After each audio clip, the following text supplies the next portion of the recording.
ताज़ियती नशिस्ती। अल्हम्दुलिल्लाह हमारे इस प्रोग्राम में कुर्ब जवार से जो हमारे मदारिस हैं वहाँ से बहुत सारे उलमा इकराम तशरीफ़ लाए हुए हैं।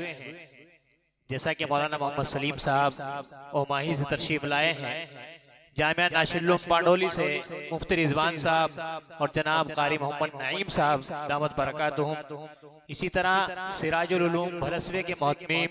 हजरत मौलाना मोहम्मद मुरसलीन साहब,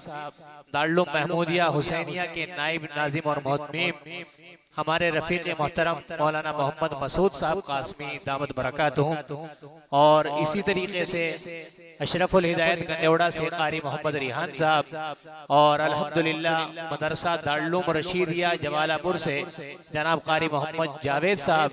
इस्लामपुर मदरसे से जनाब कारी मोहम्मद फरीद साहब, इनके अलावा और भी दीगर उलमाए इज़ाम और आप तमाम हज़रात जो तशरीफ़ लाए हैं,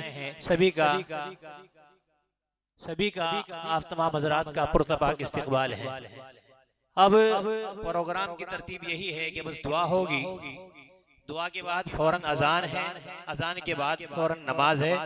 नमाज के बाद सभी हज़रात आप तमाम से दरख्वास्त है कि माहज़र जो भी खाना है वो आप तनाउल फरमा के जाएं, उसके बाद आप खाना खा के जाइए यहाँ से सभी हज़रात। अब हम दरख्वास्त करते हैं हमारे हजरत मरहूम के साहबजादा मोहतरम जनाब कारी मोहम्मद आबिद साहब से कि वो अपनी दुआओं पर इस मजलिस का इख्तिताम फरमाएं।